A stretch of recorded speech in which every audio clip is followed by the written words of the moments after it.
عليكم ورحمة الله وبركاته.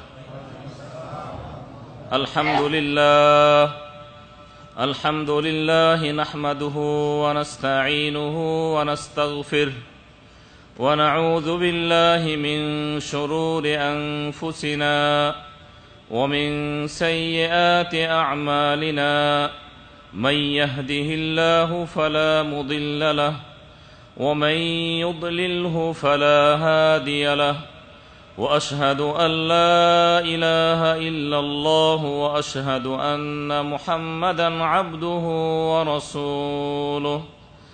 أما بعد فأعوذ بالله من الشيطان الرجيم. ولنبلونكم بشيء من الخوف والجوع ونقص من الأموال والأنفس والثمرات وبشر الصابرين الذين إذا أصابتهم مصيبة قالوا إنا لله وإنا إليه راجعون. عن أبي هريرة رضي الله تعالى عنه عن النبي صلى الله عليه وسلم أنه قال: المؤمن القوي خير وأحب إلى الله من المؤمن الضعيف وفي كل خير احرص على ما ينفعك واستعن بالله ولا تعجز وإن أصابك شيء فلا تقل لو أني فعلت كان كذا وكذا ولكن قل قدر الله وما شاء فعل فإن لو تفتح عمل الشيطان. رواه مسلم. প্রথমে প্রশংসা করছি আল্লাহ সুবহানাহু ওয়া তাআলার, যিনি আমাদেরকে শত ব্যস্ততার মাঝ দিয়েও আল্লাহর জন্য কিছু সময় বের করার তৌফিক আতা করলেন। সে রবের দরবারে আমরা কৃতজ্ঞতার বাণী উচ্চারণ করি, বলি আলহামদুলিল্লাহ। দুরূদ ও সালাম পেশ করছি প্রিয় নবী মুহাম্মদ সাল্লাল্লাহু আলাইহি ওয়াসাল্লামের প্রতি। আমরা বলি আল্লাহুম্মা সাল্লি আলাইহি আল্লাহুম্মা বারিক আলাইহি। প্রাণপ্রিয় দিনী ভাই বন্ধুগণ, আজকের বিষয়টি আমাদের কাছে খুব স্পষ্ট। বালা মুসিবত, যদিও শব্দগুলো আরবি শব্দ, তবে আমরা বাংলাতে ব্যবহার করে থাকি এবং বাংলাতেও বুঝি। আর এই বিষয়টি অত্যন্ত গুরুত্বপূর্ণ একটি বিষয়। এটি হলো ভাগ্যের বিষয়, ঈমানের বিষয়। কারণ হলো ঈমানের যে রুকুন রয়েছে, সেই রুকুন সমূহের মাঝে একটি রুকুন হলো তাকদীরের ভালো এবং মন্দের প্রতি বিশ্বাস করা, ঈমান আনা। কোনো ব্যক্তি ততক্ষণ পর্যন্ত মুমিন হতে পারে না যতক্ষণ পর্যন্ত তার ভাগ্যের ভালো এবং মন্দের প্রতি ঈমান না নিয়ে আসবে। আমরা খুব ভালো করে জানি, লম্বা হাদিসে জিবরিল, আল্লাহর নবীর কাছে জিবরিল আলাইহিস সালাম আসলেন খুব সুন্দর পোশাকে, যেটি হাদিসে পরিপূর্ণ বর্ণনা এসেছে। সংক্ষেপে আমরা বলবো, তিনি এসে আল্লাহ নবীর কাছে অনেকগুলো প্রশ্ন করলেন। সেই প্রশ্ন সময়ের মাঝে একটি প্রশ্ন ছিল, ঈমান কাকে বলে? আল্লাহ নবীকে বললেন, ফাখবিরনি আনিল ঈমান, আমাকে ঈমান সম্পর্কে আপনি অবগত করুন। ঈমান বিষয়ক প্রশ্ন হলো, আল্লাহ নবী উত্তর দিলেন, আন তুমিনা বিল্লাহি ওয়া মালাইকাতিহি ওয়া কুতুবিহি ওয়া রুসুলিহি ওয়াল ইয়াউমিল আখির ওয়া তুমিনা বিল কদরি খাইরিহি ওয়া শাররিহি। আল্লাহ নবী জিবরিল আলাইহিস সালামকে ঈমান সম্পর্কে বললেন, ঈমান হলো আল্লাহর প্রতি বিশ্বাস স্থাপন করা, যত নবী এবং রসুল এসেছেন তাদের প্রতি বিশ্বাস স্থাপন করা, যে কিতাবগুলো আল্লাহ সুবহানাহু ওয়া তাআলা পাঠিয়েছেন সেই কিতাবের প্রতি বিশ্বাস স্থাপন করা, পরকালের প্রতি বিশ্বাস স্থাপন করা। শেষ হলো, ষষ্ঠ নাম্বার হলো ভাগ্যের ভালো এবং মন্দের প্রতি বিশ্বাস স্থাপন করা, এই হলো ঈমান। এজন্য বিষয়টি হলো ঈমানই বিষয়, ঈমানের সাথে সম্পৃক্ততা। এজন্য বিষয়টি আমাদের খুব ভালো করে বুঝতে হবে। আল্লাহ সুবহানাহু ওয়া তাআলা সকল মানুষকে কম বেশি বালা মুসিবত দিয়ে থাকেন। যেটি মুসিবত বলছি, আরবি শব্দ মুসিবত, মুসিবত বলা হয় কুল্লু মাকরুহিন ইয়াহুল্লু বিল ইনসান, প্রত্যেক অপছন্দনীয় এমন বিষয় যেটি মানুষের কাছে আসে, চাই সেটি চিন্তা হতে পারে, যত ধরুন আমরা টেনশন বলি, টেনশন হতে পারে, অর্থ সম্পদের স্বল্পতা হতে পারে, আর যে কোনো বিষয় হোক না কেন যেটি মানুষের কষ্ট হয়, তাকে চিন্তাগ্রস্ত করে তোলে, সেটি হচ্ছে মুসিবত। মুসিবতের ধরন বিভিন্ন ধরনের হতে পারে, অবস্থা বিভিন্ন ধরনের হতে পারে, ব্যক্তি বিশেষে তার কম এবং বেশি হতে পারে। সবার ক্ষেত্রে একই ধরনের মুসিবত এটি হবে না।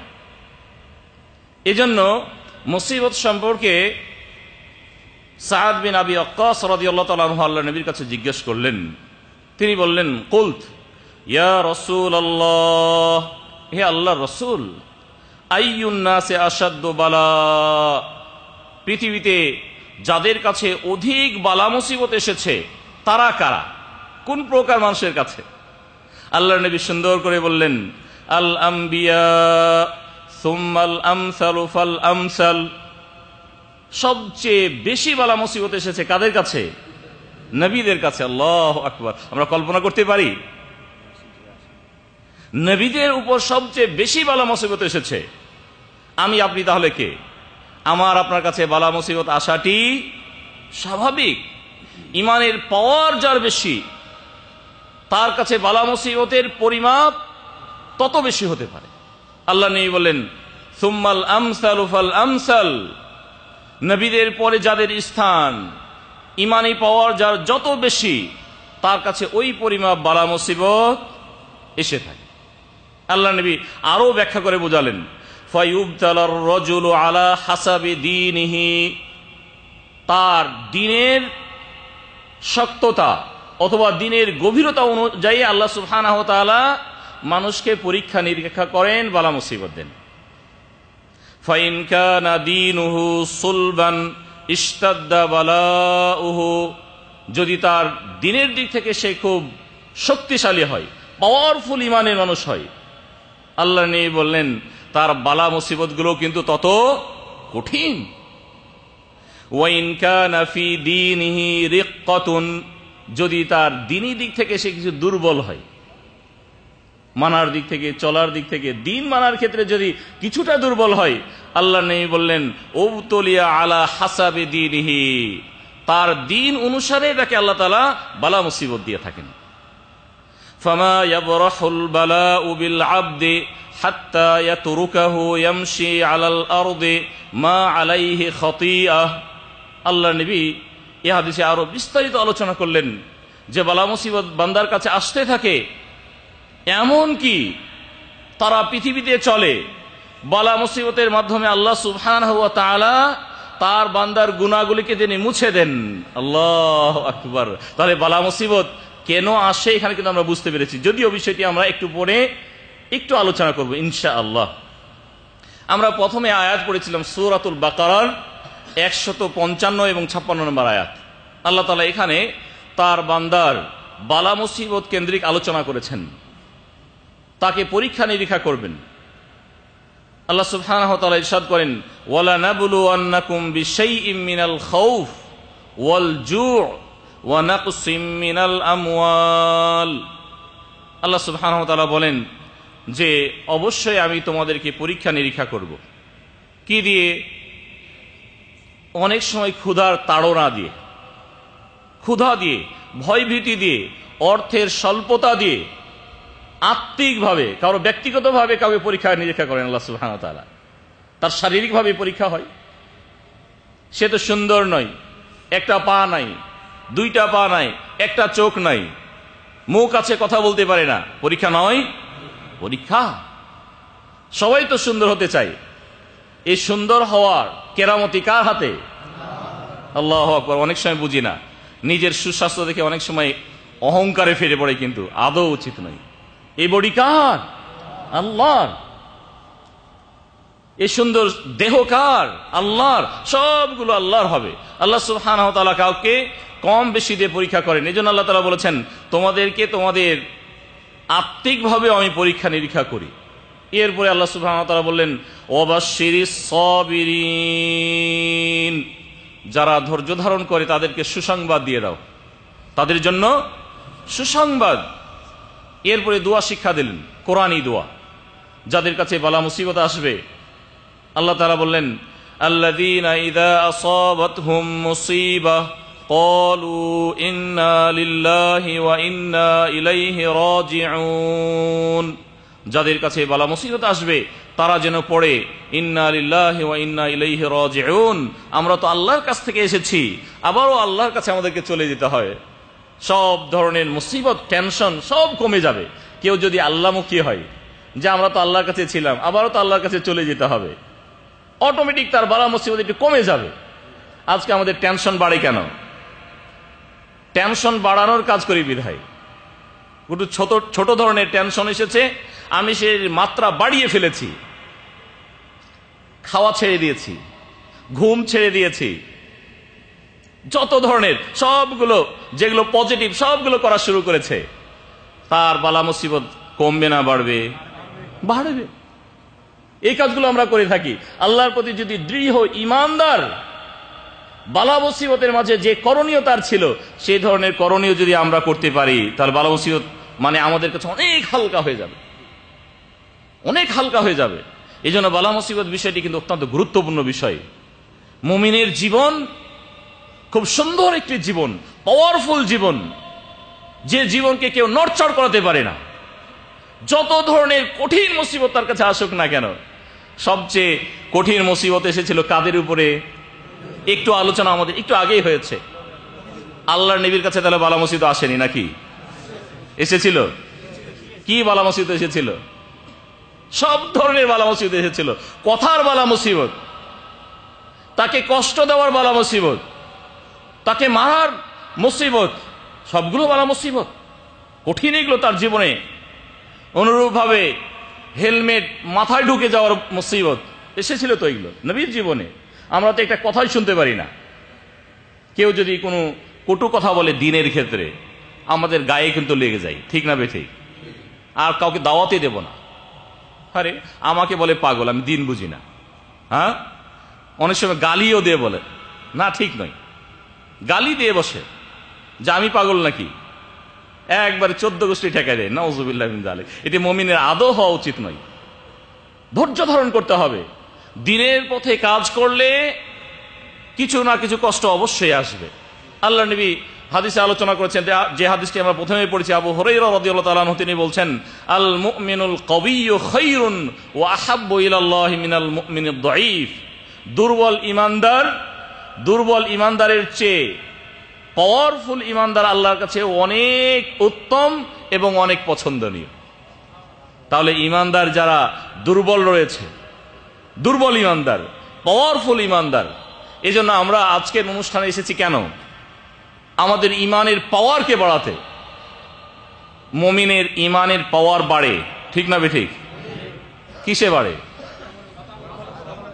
আমলের মাধ্যমে বাড়ে, কোরআন তেলাওয়াতের মাধ্যমে বাড়ে, ওয়াজ শোনার মাধ্যমে বাড়ে, নামাজ পড়ার মাধ্যমে বাড়ে। যে এগুলো ছেড়ে দেয় তার ইমান কমে যায়। আল্লাহ নবী বললেন, পাওয়ারফুল ইমানদার আল্লাহর কাছে কিন্তু ওই দুর্বল ইমানদারের চেয়ে অনেক ভালো এবং তার প্রিয়। এরপরে আল্লাহ নবী বললেন, সকল ইমানদারের ক্ষেত্রেই মঙ্গল রয়েছে, যারা ইমানদার তাদের মঙ্গল রয়েছে। এরপর আল্লাহ নবী বললেন, ইহরিস আলা মা ইয়ানফাউক ওয়াসতাইন বিল্লাহ, যাতে তোমার মঙ্গল রয়েছে সেই বিষয়ে তুমি উৎসাহী হও, আগ্রহী হও, আর আল্লাহর প্রতি তুমি দৃঢ় আস্থা রাখো। ওয়ালা তা'জাজ, এবং তুমি তোমার নিজকে দুর্বল করিয়ে ফেলো না, দুর্বল হইও না, অপারক হইও না। ওয়ালা তা'জাজ। ওয়াইন আসাবাকা শাইউন ফালা তাকুল, তোমার কাছে যদি কোনো কঠিন অবস্থা চলেই আসে তাহলে তুমি এ ধরনের কথা বলো না, লাউ আন্নী ফাআলতু কানা কাযা ওয়া কাযা, আমি যদি এই কাজটি করতাম তাহলে এটি হতো না, এই কাজটি যদি করতাম এটি হতো না, এই কাজটি করতাম এটি হতো না। এ ধরনের কথা বলো না, বরং এ কথা বলো, ওয়ালাকিন কুল কদ্দারাল্লাহু ওয়া মা শাআ ফাআল, আল্লাহ তাআলা আমার নসিবে যেটি রেখেছে এটি হয়েছে, আলহামদুলিল্লাহ, সর্ব অবস্থায় আলহামদুলিল্লাহ। কঠিন অসুখে ভুগছে, ভাই কেমন আছেন? তিনি বলছেন মুখ ফুটে আলহামদুলিল্লাহ। আমরা কিন্তু উল্টো পথে চলি, ভাই কেমন আছেন? ভালো না ভাই, টেনশনে আছি। মুমিনের এটি কথা নাই ভাই, টেনশনে আছি না, এটি কথা নয়। আপনি আগে আল্লাহর প্রশংসা করুন, আলহামদুলিল্লাহ, আল্লাহ আমাকে ভালো রেখেছেন, ভালো রেখেছেন। আপনি চলতে পারেন, বলতে পারেন, সুস্বাস্থ্যবান, আল্লাহ সব আপনার ব্যবস্থা করে দিয়েছেন। কিছু তো টেনশন থাকবে, আপনি মানুষ না? মানুষ হলে তো টেনশন থাকবে। আপনি কি? আপনি তো ছোট মানুষ।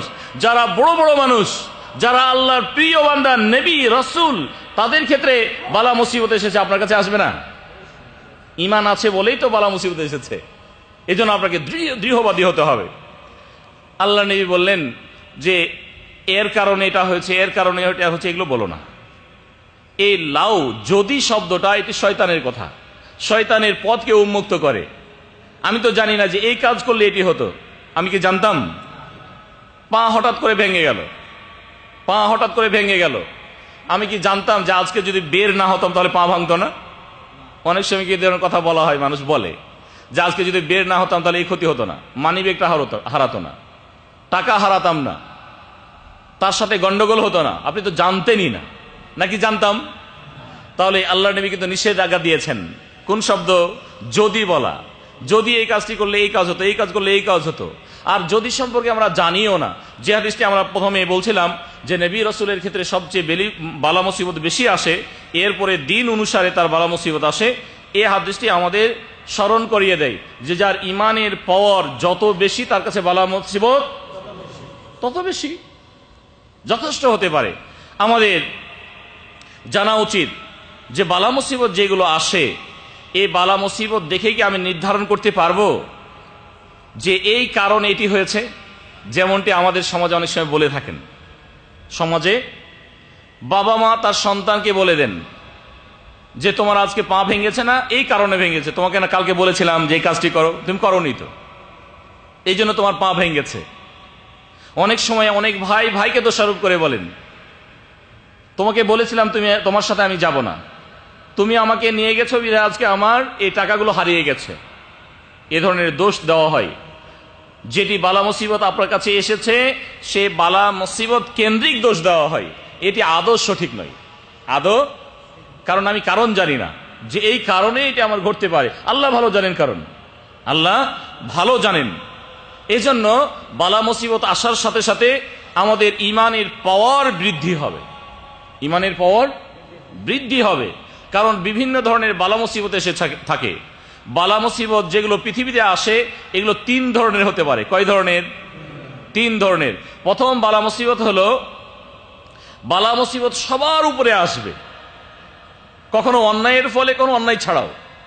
যেমনটি নবীদের, বিভিন্ন নবীদের ক্ষেত্রে ঘটেছিল। নবী নূহ আলাইহিস সালাম, আমরা চিনি তো, কয়শো বছর তিনি বেঁচে ছিলেন? 950 বছর। আল্লাহু আকবার। আমরা কয়শো বছর বাঁচি? জি, 50-60। আমাদের কর্মগুলো দেখে মনে হয় যে আমরা 1000 বছর এর চেয়েও বেশি বাঁচব।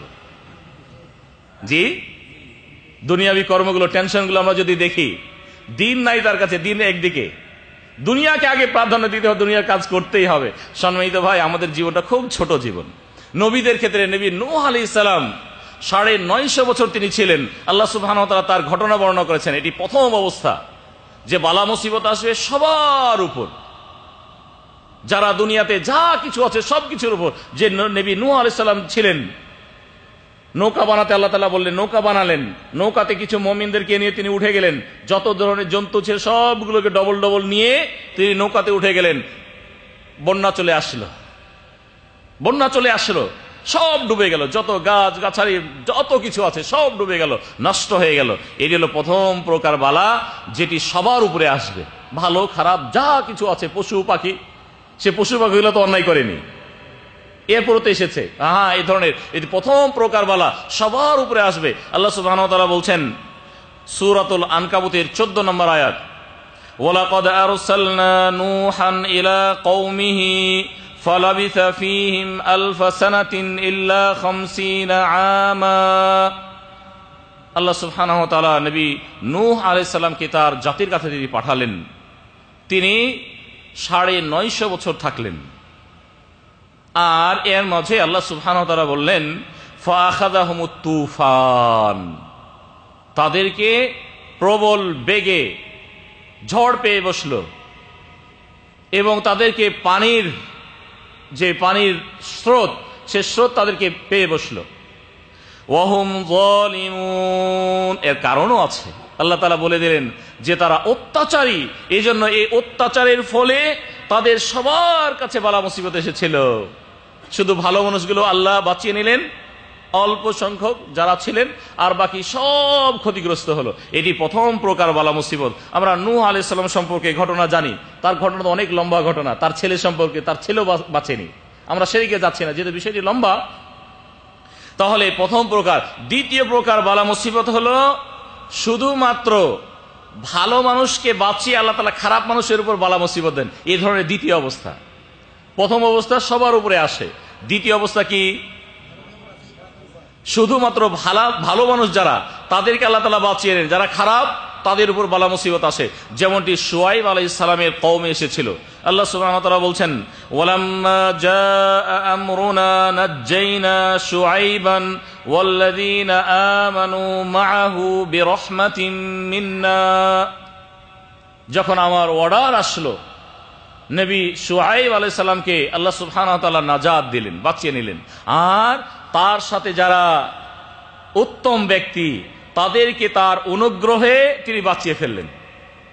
এরপরে বাকি যারা ছিল, যারা অত্যাচারী কওম ছিল, ওয়াখাযাতিল্লাযীনা যালামুস সাইহা ফাআসবাহু ফি দিয়ারিহিম জাথিমিন। আল্লাহ তাআলা বললেন যারা অত্যাচারী ছিল তাদের কাছে রাতে এমন প্রকট আওয়াজ আসলো, যে আওয়াজে তারা সবাই সকাল হওয়ার আগে সবাই ঘরে মরে পড়ে আছে। আল্লাহু আকবার, এটি আল্লাহর কুদরত। কাদেরকে বাঁচালেন?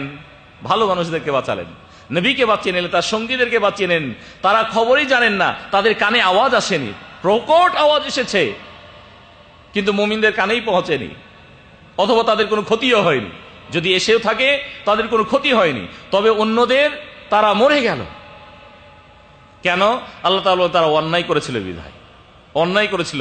আর তৃতীয় নম্বর বালা মুসিবত হলো ব্যক্তিগতভাবে আসবে। কখনো কখনো ব্যক্তির উপর বালা মুসিবত আসে, যেটি আমাদের ক্ষেত্রে হতে পারে। যখন বান্দা বড় ধরনের অন্যায় করে, কখনো আল্লাহ সুবহানাহু ওয়া তাআলা তাকে কন্ট্রোল করে ফেলেন। এই ধরনের যুগে যুগে কালে কালে অনেক ঘটনা ঘটেছে। যদি ফিরাউনের ঘটনা আমরা বলি, তাহলে ফিরাউনের ক্ষেত্রে ঘটেছে, কারুনের ক্ষেত্রে ঘটেছে। আল্লাহ সুবহানাহু ওয়া তাআলা তাকে অর্থ সম্পদ দিয়েছিলেন, যার অর্থ সম্পদের চাবিকাঠি বহনের জন্য একদল সুঠাম দেহের পুরুষের দরকার হতো। একদল পুরুষ তার শুধু চাবিগুলোকে বহন করত। আল্লাহু আকবার। আল্লাহ সুবহানাহু ওয়া তাআলা তার সম্পর্কে বলছেন ফাখাসাফনা বিহি ওয়া বিদারিহিল আরদ ফামা কানা লাহু মিন ফিয়াতিন ইয়ানসুরুনা।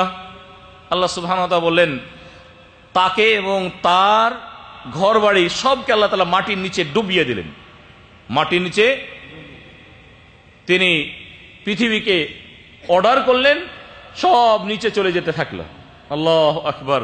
এতে তাকে কেউ বাঁচাতে পারেনি, সে নিজেও বাঁচতে পারেনি, তার কোনো কেরামতি ছিল না। এত অর্থ সম্পদ কোনোই কাজে আসেনি তার। যে অর্থ সম্পদের মাধ্যমে সে তার নিজকে সংরক্ষণ করবে, এটিও হয়ে ওঠেনি। এই হলো বালা মুসিবত। তাহলে বালা মুসিবত কয় ধরনের? 3 ধরনের বালা মুসিবত। তাহলে বালা মুসিবত কেন আসে? কেন আসে? এই কেনরও উত্তর আছে। কোনো এক ভাই বললেন যে অন্যায়ের ফলে। ঠিক আছে, অন্যায়ের ফলে। প্রথম হলো অন্যায়ের ফলে, এটি হলো অন্যায়ের ফলে। তাহলে অন্যায়ের ফলে বালা মুসিবত আসতে পারে।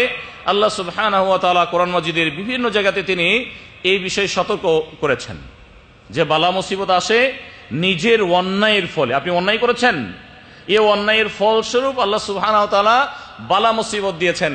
যেমনটি সূরাতুশ শুরার 30 নম্বর আয়াত আল্লাহ সুবহানাহু ওয়া তাআলা ইরশাদ করেন, ওয়ামা আসাবাকুম মিন মুসিবাতিন ফাবিমা কাসাবাত আইদিকুম ওয়া ইয়াফু আন কাসীর। যে বালা মুসিবতগুলো তোমাদের কাছে আসে সেগুলো তোমাদের হাতের অন্যায়ের ফলস্বরূপ। তাহলে অন্যায়ের ফলে আল্লাহ সুবহানাহু ওয়া তাআলা বালা মুসিবত দেন। ওয়া ইয়াফু আন কাসীর, এবং অনেককে আল্লাহ সুবহানাহু ওয়া তাআলা ক্ষমা করে দেন। আল্লাহু আকবার। আল্লাহ গফুরুর রহিম। যে পরিমাণ বালা মুসিবত আমাদের অন্যায় করার ফলে আসা দরকার ছিল আল্লাহ কিন্তু ততটা দেন না। আল্লাহ তাআলা তার বান্দার প্রতি অনুগ্রহশীল, ক্ষমা করে দেন। অনেক বিষয়কে তিনি ছেড়ে দেন, ক্ষমা করে দেন। বান্দা যখন তার কাছাকাছি হয় আল্লাহ সুবহানাহু ওয়া তাআলা মাফ করে দেন। সুবহানাল্লাহি ওয়া বিহামদিহি। এজন্য বালা মুসিবত কেন আসে? অন্যায়ের ফলে। এই মর্মে আয়াত এসেছে সূরাতুন নিসার ৭৯ নম্বর আয়াত, মা আসাবাকুম মিন সাইয়্যাতিন ফামিন নাফসিক। যে অন্যায়গুলি তোমার কাছে আসে, বালা মুসিবত আসে, সেগুলো তোমার অন্যায়ের ফলস্বরূপ। তাহলে খারাপ যেগুলো দিক আসে, অকল্যাণ যেগুলো তোমার কাছে আসে, এগুলো তোমার অন্যায়ের ফলস্বরূপ। আমরা দুইটি আয়াত পেয়েছি যে আয়াতগুলিতে আল্লাহ সুবহানাহু ওয়া তাআলা দোষারোপ করেছেন কাকে? অন্যায়কে। যে অন্যায়ের ফল তিনি তার বান্দাকে অন্যায়ের ফলস্বরূপ বালা মুসিবত দিয়ে থাকেন। কেন? এর উত্তর রয়েছে, যেন সে আল্লাহর পথে ফিরে আসে। সূরাতুস সাজদা যদি আমরা খুলি ২১ নম্বর আয়াত, আল্লাহ সুবহানাহু ওয়া তাআলা বলছেন, ওয়ালা নুযীকান্নাহুম মিনাল আযাবিল আদনা দুনাল আযাবিল আকবার লাআল্লাহুম ইয়ারজিউন। তাদেরকে বড় ধরনের বালা মুসিবতের পূর্বে ছোট ধরনের বালা মুসিবত দেই। কেন দেই? লাআল্লাহুম ইয়ারজিউন, তারা যেন আবার ফিরে আসে, যেন আল্লাহর পথে ফিরে আসে, বুঝতে পারে আমি অন্যায় করে চলেছি। যে ভাই অন্যায় করেন বুঝতে পারেন না, বুঝতে পারেন না। চোর চুরি করে, জানে না যে চুরিটি অন্যায়। বেনামাজি যে নামাজ পড়ে না, জানে না যেটি অন্যায়। তার কাছে বালা মুসিবত এসেছে, তার বোঝা উচিত যে আল্লাহ সুবহানাহু ওয়া তাআলা হতে পারে আমাকে আযাব দিয়েছেন, এ টেনশন দিয়েছেন আমার এই অন্যায়ের ফলে। হতে পারে, তার চিন্তা করা উচিত যে এমন তো হতেও পারে যে আমার অন্যায়ের ফলস্বরূপ আল্লাহ সুবহানাহু ওয়া তাআলা আমাকে বালা মুসিবত দিচ্ছেন। তাহলে সতর্ক হবে। এই মর্মে নবী সাল্লাল্লাহু আলাইহি ওয়াসাল্লাম বিভিন্ন হাদিসে আলোচনা করেছেন। যে হাদিসটি বর্ণনা করেন আনাস বিন মালিক রাদিয়াল্লাহু তাআলা আনহু, তিনি বলছেন, ইযা আরাদাল্লাহু বিআবদিহিল খায়রা, আল্লাহ নেই বলেছেন, যখন আল্লাহ সুবহানাহু ওয়া তাআলা তার বান্দার কল্যাণ করতে চান, সুবহানাল্লাহি ওয়া বিহামদিহি, কল্যাণ পছন্দ করেন, যখন কল্যাণ পছন্দ করেন, আজ্জালা লাহুল উকুবাতা ফিদ দুনিয়া, দুনিয়াতে আল্লাহ সুবহানাহু ওয়া তাআলা তার বান্দাকে আযাব দেন, অগ্রিম শাস্তি দিয়ে ফেলেন। পরকালের আগে দুনিয়াতে তাকে সাজা দেন। কাকে? যার কল্যাণ চান। তাহলে বালা মুসিবত আসার সাথে সাথে আপনি বলবেন যে না আমি তো এখন ডুবেই গেলাম, না, বরং হতে পারে আল্লাহ সুবহানাহু ওয়া তাআলা এতে আপনার মঙ্গল রেখেছেন, কল্যাণ রেখেছেন। যার অকল্যাণ চান, একটু পরে আল্লাহ নেই বলেন, ওয়াইদা আরাদাল্লাহু বিআবদিহিশ শাররা, যার অকল্যাণ আল্লাহ তাআলা চান, আমসাকা আনহু বিযামবিহি, আল্লাহ তার অন্যায়কে রেখে দেন, অন্যায়কে রেখে দেন, হাত্তা ইউয়াফিয়া বিহি ইয়াউমাল কিয়ামাহ, যাতে পরকালে তাকে পরিপূর্ণভাবে আযাব দেন। আল্লাহু আকবার।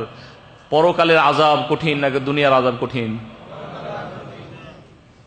অনেকে বলে যে হয়তো কিছুদিন জ্বলবো। যারা টাকনার নিচে কাপড় পরে জিজ্ঞেস করি যে ভাই হাদিস তো শুনেছেন, টাকনার নিচে যে অংশ সেটি জাহান্নামের অংশ, তো এটি কেন? যে ঠিক আছে, ওই টাকনার নিচেই তো এটুকুই তো জ্বলবে, আর তো জ্বলবে না।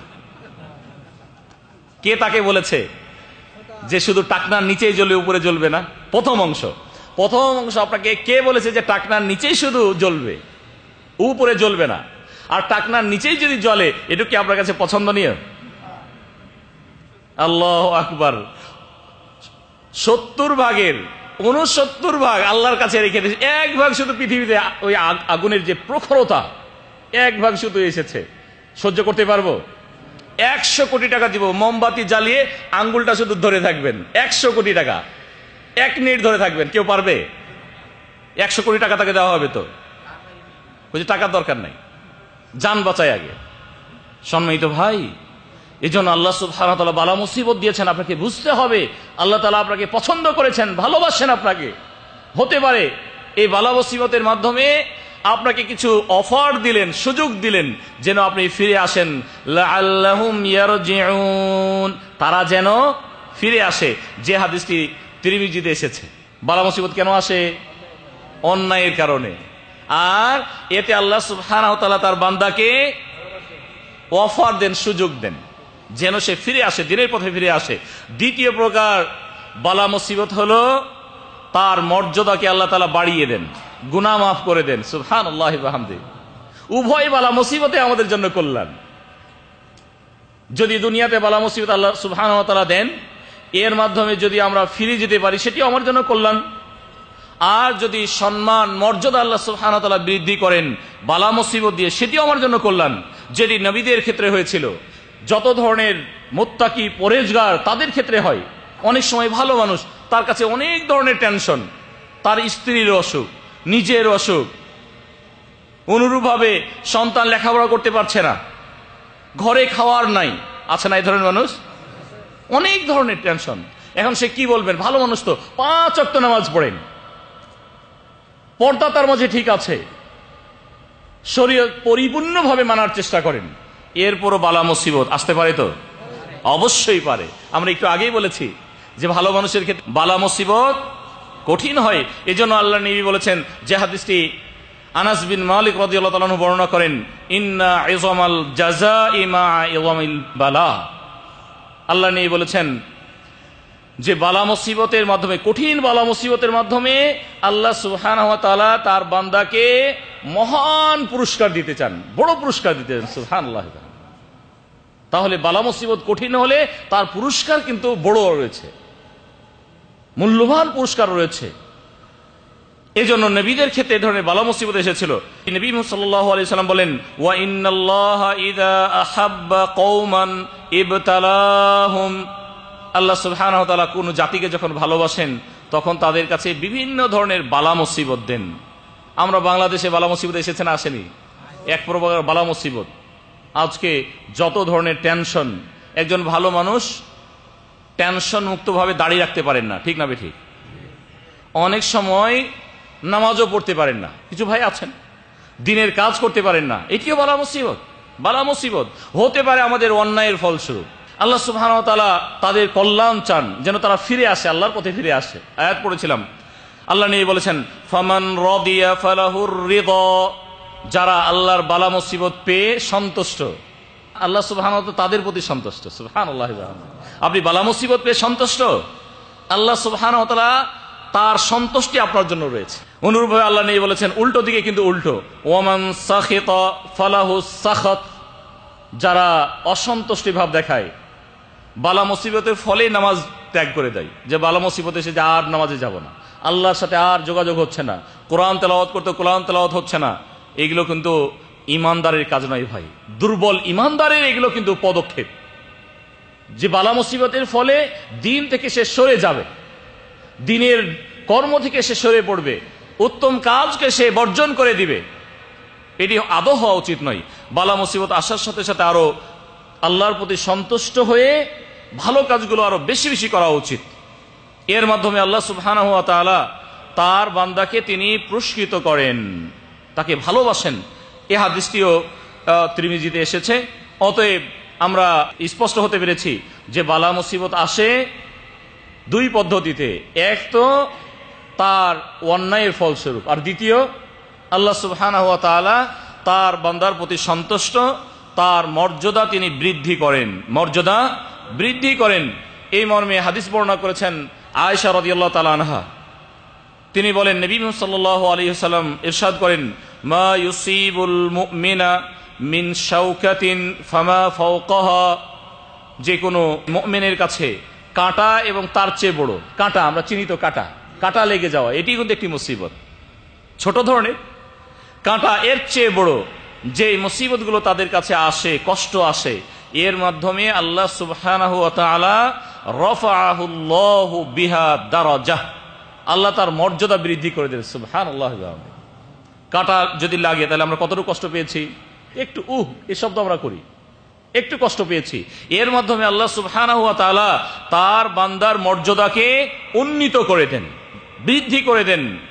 আও হাত্তা আনহু বিহা খাতিআহ, অথবা তার গুনাহ মোচন করে দেন। সুবহানাল্লাহি ওয়া বিহামদিহি, গুনাহ মুছে যায়। তাহলে যত ভালো কাজ আছে, ভালো কাজের মাধ্যমে আল্লাহ সুবহানাহু ওয়া তাআলা তার বান্দার গুনাহ মুছেন। উযু করলে গুনাহ মুছে না মুছে না? নামাজ পড়লে, রোজা রাখলে, হজ করলে, দান খায়রাত করলে, সবগুলো গুনাহ মোচনের কাজ। অনুরূপভাবে বালা মুসিবত এটি একটি ভালো জিনিস, এর মাধ্যমে আল্লাহ সুবহানাহু ওয়া তাআলা তার বান্দার গুনাহ রাশিগুলোকে তিনি মুছে দেন। সুবহানাল্লাহি ওয়া বিহামদিহি, হাদিসে এসেছে বুখারী এবং মুসলিমে। এজন্য বালা মুসিবত আসার সাথে সাথে বেশি টেনশনে পড়ে যাওয়া উচিত নয়, কারণ এতে মঙ্গল রয়েছে। আর আপনি টেনশন করে করার তো কিছুই নেই।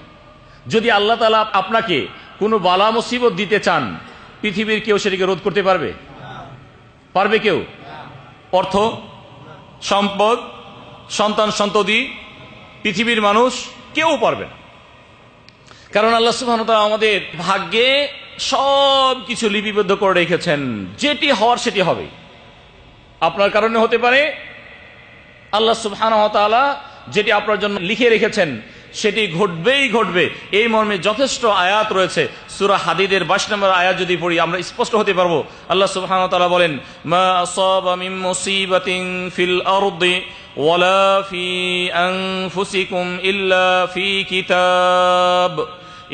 ফি কিতাবিম মিন ক্বাবলি আন নাবরাহা ইন্না যালিকা আলাল্লাহি ইয়াসির। যেই বালা মুসিবতগুলো আপনার ক্ষেত্রে এবং পৃথিবীতে যেগুলো আসে সবগুলো আল্লাহ সুবহানাহু ওয়া তাআলা লিপিবদ্ধ করে রেখেছেন। আর এটি আল্লাহর কাছে খুবই সহজ। আমার জীবনের সব কিছু আল্লাহর খাতায় লিপিবদ্ধ। সুবহানাল্লাহি ওয়া বিহামদিহি। আপনি এখনো করেননি, সব লিপিবদ্ধ আছে। এই জন্য অটোমেটিক চেন ঘুরছে, হতেই হবে। আপনার জীবনে যদি বালা মুসিবত থেকে থাকে, যে বালা মুসিবত যেইভাবে আল্লাহ সুবহানাহু ওয়া তাআলা লিখে রেখেছেন সেটি আসবেই আসবে, এটি আপনাকে জানতে হবে। কোনো ব্যক্তি যদি জানে যে এই বালা মুসিবত আল্লাহ সুবহানাহু ওয়া তাআলা আমার জন্য লিখে রেখেছেন, অতএব এসেছে, তার অবস্থা, আর যে ব্যক্তি এই বিষয়টি এইভাবে চিন্তা করেনি তার অবস্থা, উভয়ের অবস্থা কি সমান হবে? সমান হবে না। এই জন্য মুমিন সর্ব অবস্থায় আল্লাহর প্রতি ভরসা রাখবে। আর যত প্রকার বালা মুসিবত এসেছে সব বালা মুসিবতের উপরে সে ঈমান রেখে তার নিজের ঈমানকে আরো দৃঢ় করবে। এটি হলো মুমিনের গুণ। সম্মানিত ভাই, একই ধরনের আয়াত সূরাতুত তাওবার 51 নম্বর আয়াতে আল্লাহ সুবহানাহু ওয়া তাআলা ইরশাদ করেন, কুল লা ইউসিবানা ইল্লা মা কাতাবাল্লাহু লানা হুয়া মাওলানা ওয়া আলাল্লাহি ফালইয়াতাওয়াক্কালিল মুমিনুন। হে নবী, আপনি ঘোষণা করে দেন, বলে দেন, যেই বালা মুসিবতগুলো আমাদের কাছে আসে সেগুলো আল্লাহ সুবহানাহু ওয়া তাআলা লিপিবদ্ধ করে রেখেছেন। হুয়া মাওলানা, তিনি আমাদের অভিভাবক, কর্ম নির্ধারক, তিনি সবকিছু করে দেন আমাদের। অতএব তিনি আমার জন্য সেটি নির্ধারণ করেছেন, আমার কাছে আসবে। আল্লাহ সুবহানাহু ওয়া তাআলা বলেছেন যে মুমিনরা আল্লাহর প্রতি দৃঢ় ভরসা রাখবে। ওয়া আলাল্লাহি ফালইয়াতাওয়াক্কালিল মুমিনুন, মুমিনদের উচিত আল্লাহর প্রতি তারা দৃঢ় ভরসা রাখে। এই মর্মে ইবনে আব্বাস রাদিয়াল্লাহু তাআলা আনহুর দীর্ঘ হাদিস রয়েছে, হাদিসটি না পড়লেই নয়। আল্লাহর নবী ঈমানের পাওয়ার শিক্ষা দিচ্ছেন কাকে? ইবনে আব্বাস রাদিয়াল্লাহু তাআলা আনহুকে। তিনি বলছেন যে আমি একদিন আল্লাহর নবীর সাথে ছিলাম, আমি তার বাহনের পিছনে বসা ছিলাম। আল্লাহর নবী আমাকে বললেন, ইয়া গোলাম ইন্নী উআল্লিমুকা কালিমাত, বৎস আমি তোমাকে কিছু কথা শিক্ষা দেব। আল্লাহর নবী ছোট বাচ্চাকে সুন্দরভাবে শিক্ষা দিচ্ছেন। আর এগুলো ঈমানের যে দৃঢ়তা, সে দৃঢ়তা শিক্ষা দিচ্ছেন যে তোমাকে আমি কিছু বাক্য শিক্ষা দেব। ইহফাজিল্লাহ ইয়াহফাজকা, তুমি সেগুলোকে সংরক্ষণ করো, হেফাজত করো, আল্লাহ সুবহানাহু ওয়া তাআলা তোমাকে হেফাজত করবেন। ইহফাজিল্লাহ তাজিদহু তুজাহাক, এই কথাগুলি তুমি সংরক্ষণ করো, তুমি রবকে তোমার সম্মুখেই পাবে, বিপদ আপদে সর্ব অবস্থায় সম্মুখেই তুমি পাবে, তোমার কাছাকাছি তুমি পাবে। এরপরে আল্লাহ নেই বললেন, ইদা সাআলতা ফাসআলিল্লাহ, কোনো কিছু যদি চাওয়ার প্রয়োজন হয় কার কাছে চাবে? আল্লাহর কাছে। ওয়া ইদা ইসতাআনতা ফাসতাইন বিল্লাহ, কোনো যদি সাহায্য সহযোগিতার প্রয়োজন পড়ে কার কাছে চাবে? আল্লাহর কাছে। এরপরে আল্লাহ নবী তাকে আরো মজবুত ঈমান শিক্ষা দিচ্ছেন, ঈমানের রূপ শিক্ষা দিচ্ছেন, যাতে তার ঈমান আরো বৃদ্ধি পাবে। এরপরে বলছেন, ওয়া'লাম আন্নাল উম্মাতা লাবিজতামাআত আলা আন ইয়ানফাউকা বিশাইইন লাম ইয়ানফাউকা বিশাইইন ইল্লা ক্বাদ কাতাবাহুল্লাহু লাক। জেনে রাখো, উম্মতের সবাই মানে পৃথিবীর সবাই যদি একত্রিত হয় এবং তোমার যদি উপকার করতে চায়, যে উপকারটি তোমার জন্য আল্লাহ সুবহানাহু ওয়া তাআলা লেখেননি, তারা সেটি করতে, আল্লাহু আকবার, উপকার লেখেননি আল্লাহ সুবহানাহু ওয়া তাআলা, কেউ উপকার করতে পারবে? কেউ করতে পারবে না। উম্মতের সবাই যদি একত্রিত হয়ে চেষ্টা করে আপনাকে আজকে বাঁচিয়ে নেবে, আল্লাহ যদি চান যে আজকে আপনাকে বাঁচাবেন না, বাঁচাতে পারবে? যে বিপদ আপনার কাছে এসেছে, যে টেনশন আপনার কাছে এসেছে, সবাই যদি চেষ্টা করে এরপরে সেটি দূর করতে পারবে না। এরপরে আবারও বলছেন উল্টো দিকে উল্টো, ওয়ালাউ ইজতামাউ আলা আন ইয়াদুররুকা বিশাইইন লাম ইয়াদুররুকা বিশাইইন ইল্লা ক্বাদ কাতাবাহুল্লাহু আলাইক। আর সবাই যদি একত্রিত হয়ে তোমার কিছু ক্ষতি করতে চায়, তাহলে বিন্দু ক্ষতি করতে পারবে না। যেই ক্ষতি আল্লাহ সুবহানাহু ওয়া তাআলা লিখেছেন সেই ক্ষতি ছাড়া, তাহলে কেউ ক্ষতি করতে পারবে না। যত সে পায় তারা করুক না কেন, এটি আপনার লেখা ছিল, হবে। কিন্তু কেউ ব্যক্তিগতভাবে কেউ ক্ষতি করতে, সমাজের কিছু মানুষের পিছে লেগে যায়, লাগে না? অর্থের দিক থেকে, অনেক সময় ইলমের দিক থেকে, কারো একটু ইলম হলে আবার আরেকজনের পিছেও লেগে যায়। মানুষ কিন্তু অনেক প্রকার রয়েছে। আল্লাহ নবী সেই মানুষের বর্ণনা দিয়েছেন, কেউ কারো ক্ষতি করতে চায়, ক্ষতি করতে পারে? তার নিজের ক্ষতি করে, কেউ ক্ষতি করতে পারে না। আল্লাহ সুবহানাহু ওয়া তাআলা এর মাধ্যমে তার গুনাহ মাফ করে দেন, তার মর্যাদাকে আরো বাড়িয়ে দেন। সুবহানাল্লাহি ওয়া বিহামদিহি। আমাদের ঈমানগুলো দুর্বল হওয়ার ফলে আমরা অনেক সময় এই বিষয়গুলো কিন্তু ভুলে যাই। এজন্য আমাদের আরো স্মরণ করা উচিত। এর মাধ্যমে আমাদের ঈমানের পাওয়ার আরো বৃদ্ধি হবে। আল্লাহ নবী বলেছেন, যে হাদিসটি ইবনে মাজাতে এসেছে, বর্ণনা করেছেন আনাস বিন মালিক রাদিয়াল্লাহু তাআলা আনহু, তিনি বলছেন, ইন্না মিনান নাসি মাফাতিহা লিল খাইর মাগালিকা লিশ-শারর ওয়া ইন্না মিনান নাস মাফাতিহা লিশ-শারর মাগালিকা লিল খাইর। মানুষের মাঝে অনেক প্রকার মানুষ আছে। আল্লাহ নবী বর্ণনা করেছেন যে মানুষের মাঝে এমন মানুষ রয়েছে যারা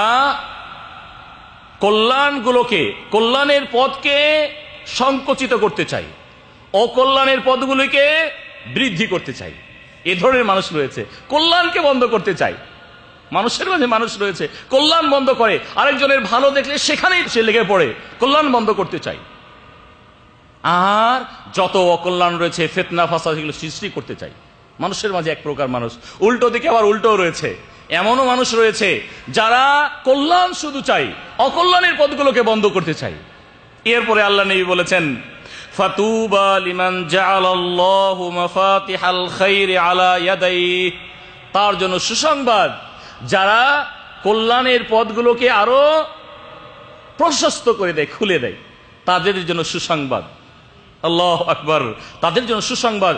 এরপরে আল্লাহ নবী তাদেরকে ভীতি প্রদর্শন করেছেন, ওয়া ওয়াইলুল লিমান জাআলাল্লাহু মাফাতিহাশ শাররি আলা ইয়াদাইহি, তাদের জন্য ধ্বংস, ওয়াইল, যারা অন্যায়ের পথকে উন্মুক্ত করে তোলে তাদের জন্য রয়েছে জাহান্নাম, ওয়াইল, আযাব, তাদের জন্য আযাব রয়েছে। সম্মানিত দিনী ভাই, পূর্বে যে হাদিসটি পড়ছিলাম, নবী মুহাম্মদ সাল্লাল্লাহু আলাইহি ওয়াসাল্লাম ইবনে আব্বাস রাদিয়াল্লাহু তাআলাকে তিনি শিক্ষা দিচ্ছেন, ঈমানের পাওয়ারকে আরো বৃদ্ধি করে দিচ্ছেন। ঈমানী শক্তি বৃদ্ধি যার মাধ্যমে হয়, আল্লাহ নবী তাকে শিক্ষা দিচ্ছেন যে সবাই যদি একত্রিত হয় তোমার ক্ষতি করতে পারবে, সে নিজেরই ক্ষতি করে, সে ক্ষতি করবে। এরপরে আল্লাহ সুবহানাহু ওয়া তাআলা তিনি যে কলমে লিখতে বলেছিলেন সে কলম তো উঠিয়ে নিয়েছেন, আর যে দফতরে তিনি লিখেছেন সে দফতরও শুকিয়ে গেছে। অতএব মানুষের মাঝে অনেক প্রকার মানুষ রয়েছে সম্মানিত দিনী ভাই, কেউ আপনারও ক্ষতি করতে পারে। তাদের সম্পর্কে আমাদের করণীয় কি হবে? তাদের সম্পর্কে শুধু ব্যক্তিদের ক্ষেত্রে নয়, এক তো যত ধরনের বালা মুসিবত এসেছে, বালা মুসিবতে আমার করণীয় কি? আর কেউ যদি আপনার ক্ষতি করতে চায় তাহলেই বা আপনার করণীয় কি? করণীয় আছে না? করণীয় আছে। আল্লাহ সুবহানাহু ওয়া তাআলা তার নবীকে শিক্ষা দিয়েছেন। এই জন্য আমাদের সব সময় যখনই বালা মুসিবত আসবে সেগুলোতে ধৈর্য ধারণ করতে হবে। প্রথম ধৈর্য ধারণ করতে হবে। আল্লাহর নবীকে আল্লাহ সুবহানাহু ওয়া তাআলা নসিহত করেছেন, ধৈর্যের নসিহত করেছেন। আল্লাহ তাআলা সূরা নাহলের 127 নম্বর আয়াতে ইরশাদ করেন, ওয়াসবির ওয়ামা সবরুকা ইল্লা বিল্লাহ, তুমি আল্লাহর প্রতি ধৈর্য ধারণকারী হয়ে যাও, ধৈর্য ধারণ করো। আর ওয়ালা তাহজান আলাইহিম, তাদের প্রতি তুমি এত চিন্তাগ্রস্ত হয়েও না। তারা যে তোমার ক্ষতি করে চলেছে, ক্ষতি করার যত ধরনের পদ্ধতি নিয়ে এগিয়ে এসেছে, তাদের প্রতি তুমি এত চিন্তাগ্রস্ত হয়েও না, টেনশন করো না। আর তুমি তোমার নিজকে তাদের ধোকার ক্ষেত্রে সংকীর্ণ করে ফেলো না, ধৈর্য ধারণ করো। তাহলে ধৈর্য ধারণ করা প্রথম কি হবে? আমাদের ধৈর্য ধারণ করা। কেন ধৈর্য ধারণ করব? কেন? এই জন্য আমাদেরকে ধৈর্য ধারণ করতে হবে। ইতিপূর্বে আমরা আলোচনা শুনেছি, এর মাধ্যমে আল্লাহ সুবহানাহু ওয়া তাআলা আমাদেরকে প্রতিদান দেন। সুবহানাল্লাহি ওয়া বিহামদিহি। এই জন্য আমাদের এই বিষয়গুলো আরো খুব গভীরভাবে আলোচনা করতে হবে। আল্লাহর বালা মুসিবত যেগুলো এসে থাকে পৃথিবীতে, যত ধরনের বালা মুসিবত, সবগুলো আসার সাথে সাথে আপনাকে জানতে হবে যে হতে পারে আল্লাহ সুবহানাহু ওয়া তাআলা আপনার কল্যাণ চেয়েছেন। আসলে এতে কল্যাণ আছে না নাই আমি কিভাবে বুঝবো যে এই বালা মুসিবতটি আমার অন্যায়ের ফলস্বরূপ, নাকি আল্লাহ তাআলা আমার মর্যাদা বৃদ্ধি করে দিবেন, গুনাহ মাফ করে দিবেন, এই জন্য বালা মুসিবত দিয়েছেন? আমি কিভাবে বুঝবো? বোঝার ক্যাপাসিটি আছে না? আছে তো? অবশ্যই আছে। যারা কল্যাণকামী, কল্যাণের পথে অগ্রসর হন, যারা অকল্যাণ করেন না, রবের সন্তুষ্টি অর্জন করে চলেছেন, রবের বিধিবিধানকে মেনে চলেছেন, নবীদের ক্ষেত্রে বালা মুসিবত এসেছে, আপনি বলবেন যে এই বালা মুসিবত তাদের অন্যায়ের ফলস্বরূপ? না, তিনি কল্যাণের পথে রয়েছেন, তিনি কারো ক্ষতি করতে যাননি, সব সময় কল্যাণের পথে রয়েছেন। এই কল্যাণের পরেও যদি ক্ষতিগ্রস্ত হন, তাহলে তাকে বুঝতে হবে এর মাধ্যমে আল্লাহ সুবহানাহু ওয়া তাআলা তার বান্দার মর্যাদা উন্নত করেন, তার কদরকে বাড়িয়ে দেন, তাকে সম্মান করেন। আল্লাহ সুবহানাহু ওয়া তাআলা তার সম্মান বাড়িয়ে দেন দুনিয়াতে এবং পরকালে। দুনিয়াতে কেউ যদি কিছু ক্ষতিও করে ফেলে, কিন্তু পরকালে সেই ক্ষতি থেকে আল্লাহ সুবহানাহু ওয়া তাআলা তার বান্দার যখন তাকে পরিপূর্ণ বদলা দেবেন, এটি দুনিয়ার ক্ষতির চেয়ে পরকালের বদলা অনেক বিশাল, অনেক বড়। এই জন্য দুনিয়াতে কেউ হতে পারে আপনার ক্ষতিও করতে পারে। আর নিজের অন্যায়ের ফলে যে বালা মুসিবত আসে সেটি কিভাবে? হ্যাঁ, সেটিও আমরা জানতে পারি। একজন নামাজ রোজাই পড়ে না, হালাল খায় না, পর্দাপুশিরা করে না, আল্লাহর সব সময় নাফরমানি করে, বালা মুসিবত আসার পরে সে বলবে যেটি আল্লাহ তাআলা আমার মর্যাদাকে বাড়িয়ে দিচ্ছেন। হ্যাঁ, হতে পারে মর্যাদার পরে আল্লাহ তাকে সুযোগ দিয়েছেন, এটি হতে পারে। কাফেরদের জন্য মৃত্যুর পূর্ব মুহূর্ত পর্যন্ত সুযোগ। যারা মুমিন কিন্তু গুনাহগার মুমিন, আসি, আল্লাহর অবাধ্য, কখনো কখনো অবাধ্যতা করেন, তাদের জন্য সুযোগ রয়েছে। আমরা পড়েছি, আয়াত পড়েছি, আল্লাহ সুবহানাহু ওয়া তাআলা তাদেরকে বড় আযাবের চেয়ে ছোট আযাব এজন্য দেন, লাআল্লাহুম ইয়ারজিউন, তারা যেন ফিরে আসে। এই জন্য বালা মুসিবতের সময় আমাদের করণীয় কি হবে? ধৈর্য ধারণ করা, এই মনে করে যে এতে আল্লাহ সুবহানাহু ওয়া তাআলা আমাদের পুরস্কার দেবেন, মর্যাদা উন্নত করে দেবেন। অথবা আল্লাহ সুবহানাহু ওয়া তাআলা আমার গুনাহ মুছে দিচ্ছেন। যেহেতু মা আয়েশার আমরা হাদিস পড়েছি যে এমনকি কাঁটাও যদি ফুটে, এর ফলে আল্লাহ সুবহানাহু ওয়া তাআলা হয় তার মর্যাদাকে তিনি বৃদ্ধি করে দেন অথবা গুনাহ মুছে দেন। অতএব আপনার কাছে যে বালা মুসিবত এসেছে, এর মাধ্যমে আল্লাহ সুবহানাহু ওয়া তাআলা আপনার গুনাহ মুছে দিচ্ছেন। এরপরে আমাকে আবারও জানতে হবে, যখন বালা মুসিবত এসেছে আপনাকে ভাবতে হবে যে আমার নসিবে আল্লাহ তাআলা লিখে রেখেছেন, অতএব এসেই গেছে, আমার করণীয় এখানে কিছুই নাই। যে করণীয়, সেই করণীয় আমাকে বেশি বেশি পড়তে হবে, যেটি আমরা প্রথমে বলেছিলাম, আল্লাহর কাছে বেশি বেশি দোয়া পড়তে হবে, একটু পরে আমরা বলছি। তাহলে বালা মুসিবত আসার সাথে সাথে আপনাকে ধৈর্য ধারণ করতে হবে। এতে গুনাহ মাফ হচ্ছে, এটি আপনাকে মনে করতে হবে যে এর মাধ্যমে আল্লাহ তাআলা গুনাহ মুছে দেন। আল্লাহ সুবহানাহু ওয়া তাআলা আপনাকে ভালোবাসেন বিধায় আপনাকে এই সুযোগ দিয়েছেন, এই সুযোগ গ্রহণ করতে হবে। অনুরূপভাবে বালা মুসিবত আসার সাথে সাথে যদিও আপনার কাছে কঠিন, এরপর আয়াত পড়তে হবে। আল্লাহ সুবহানাহু ওয়া তাআলা বলেছেন ওয়া আসা আন তাকরাহু শাইআন ওয়া হুয়া খায়রুল লাকুম, এমন তো অনেক বিষয় রয়েছে যেগুলোকে তোমরা অপছন্দ করো, এতে তোমার কল্যাণ রয়েছে। হতে পারে এতে আল্লাহ সুবহানাহু ওয়া তাআলা আমার জন্য কল্যাণ লিপিবদ্ধ করে রেখেছেন। অনুরূপভাবে আমাকে বুঝতে হবে যখন বালা মুসিবত এসেছে আপনি গভীরভাবে চিন্তা করবেন এদিকে আমার অন্যায়ের ফলস্বরূপ যে অন্যায়গুলি আমার মাঝে রয়েছে সেগুলোকে দ্রুত বর্জন করতে হবে। কারণ আল্লাহ তাআলা যদি এই অন্যায়ের ফলে আমাকে এই সাজা দেন তাহলে অন্যায়কে ছাড়তে হবে, নাকি অন্যায় নিয়ে আপনি আল্লাহর সাথে উঠতে চান? না, এটি মুমিনের কাজ নয়। সব সময় নিজের অন্যায়গুলোকে খুঁজে বের করতে হবে, কোনো অন্যায় করেছি কিনা। কেননা আলী রাদিয়াল্লাহু তাআলা আনহু তিনি বলেছেন মা নাযালা বালাউন ইল্লা বিযামবিন, কোনো বালা আসে না, মুসিবত আসে না, কিন্তু যেগুলো আসে সেগুলো কিন্তু গুনার ফলে আসে। আমরা ইতিপূর্বে আয়াত পড়েছি ওয়ামা রুফিআ বালাউন ইল্লা বিতাওবাতিন, আর এগুলো আল্লাহ সুবহানাহু ওয়া তাআলা তওবার মাধ্যমে সেগুলোকে দূর করে দেন। সুবহানাল্লাহ। এইজন্য আল্লাহর কাছাকাছি হওয়া, তওবা করা, আল্লাহ জানি না কি অন্যায় করেছি, তুমিই ভালো জানো। অনেক সময় নিজের অন্যায় নিজে বুঝতে পারে না, হতেও তো পারে। আর যারা স্পষ্ট অন্যায় করে চলেছে তারা তো অন্যায় সম্পর্কে কথা বলবে যে আল্লাহ অন্যায় করেছি, আল্লাহ তুমি আমাকে মাফ করে দাও, আজকে থেকে অন্যায় আমি ছেড়ে দিচ্ছি। অনুরূপভাবে আপনাকে বুঝতে হবে যে এই বালা মুসিবতের ফলে আল্লাহ সুবহানাহু ওয়া তাআলা আপনাকে আল্লাহ পরীক্ষা করছেন। তাহলে আল্লাহর পরীক্ষা যদি আমার প্রতি হয়ে থাকে তাহলে পরীক্ষাতে পাশ করতে হবে না ফেল করতে হবে? সম্মানিত ভাই, আপনি দুনিয়ার পরীক্ষার জন্য কত ধরনের আপনি ব্যস্ত হয়ে পড়েন, আল্লাহর পরীক্ষায় পাশ করতে হবে, এই জন্য আরো অধিক ব্যস্ত হতে হবে, ভালো কাজে আপনাকে অগ্রসর হতে হবে, যত ধরনের অন্যায় সবগুলোকে বর্জন করতে হবে, দান খেরাত করতে হবে। আমরা শেষ করব, বালা মুসিবত যখন আসবে আমরা তো ধৈর্য ধারণ করব, আরো কিছু কর্ম আছে তো। আল্লাহর নবী যখন তার কাছে কঠিন অবস্থা আসতো তখন তিনি আল্লাহর কাছে দোয়া করতেন। দোয়া কিন্তু সবকিছুর মূল।